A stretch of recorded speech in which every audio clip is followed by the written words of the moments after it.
Oh, hi guys. It's the BB Can 7 episode 17 chat. So if you remember last time we left off, Dane used the veto on himself and Sam was the replacement. And let me just say that whoever is evicted tonight is the first member of the jury.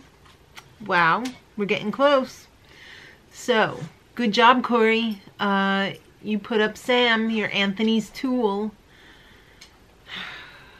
It was a mistake. It was.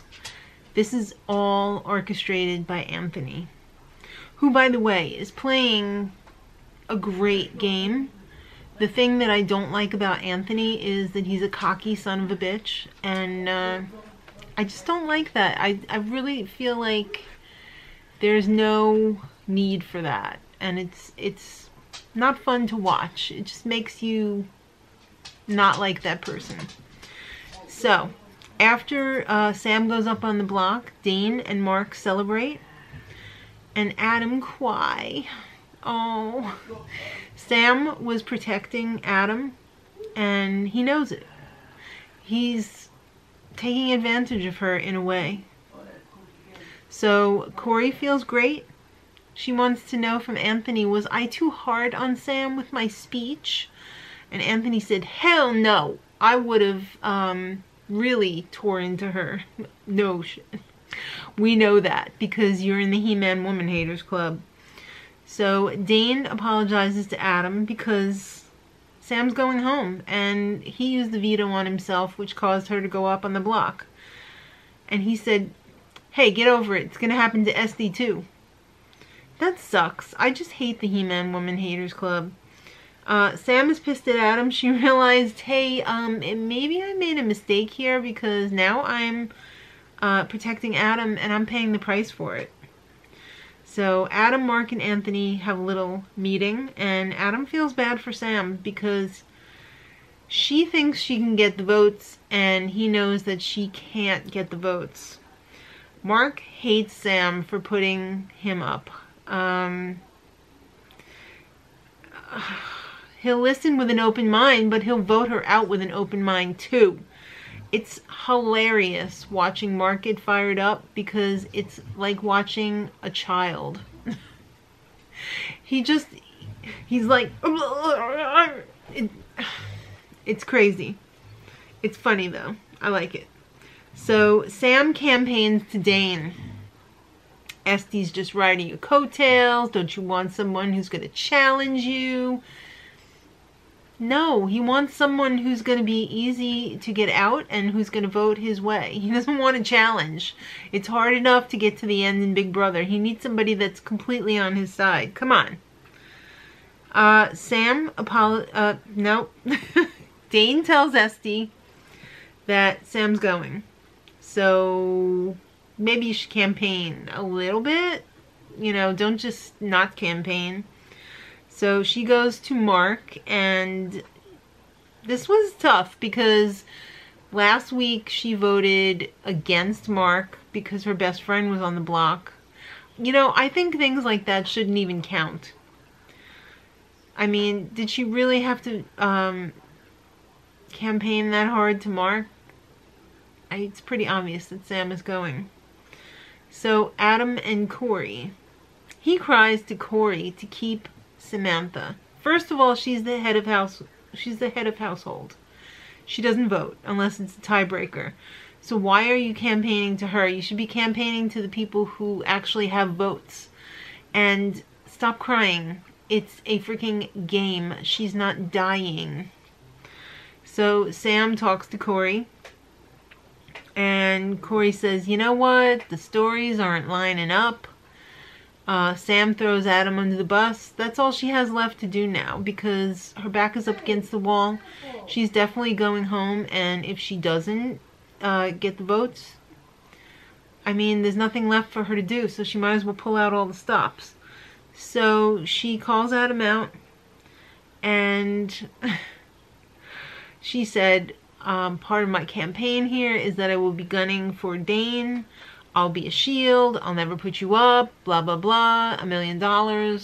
My firstborn child. Then she campaigns to Mark, and Mark knows that he needs to make a move that's going to count for something.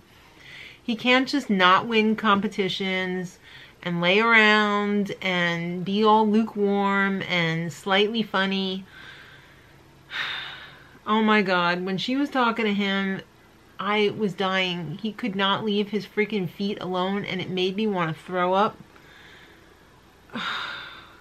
Hey Mark, Sam will go after Dane for you. Maybe I should keep her.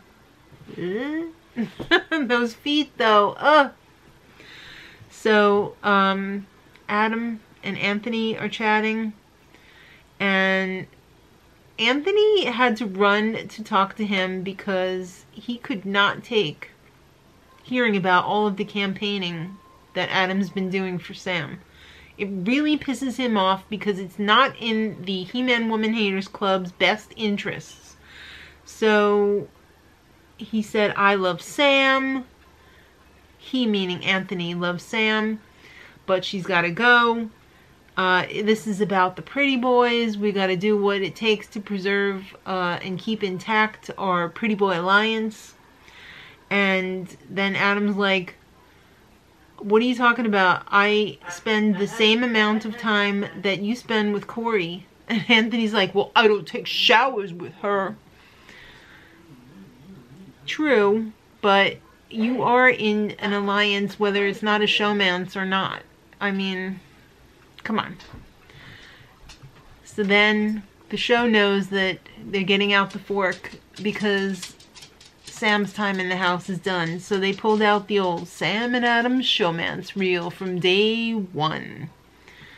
Roll the clip reel, boys. It was fun-ish if you're a fan of Sam and Adam. If you are a fan of Sam and Adam, leave it in the comments. I'm indifferent.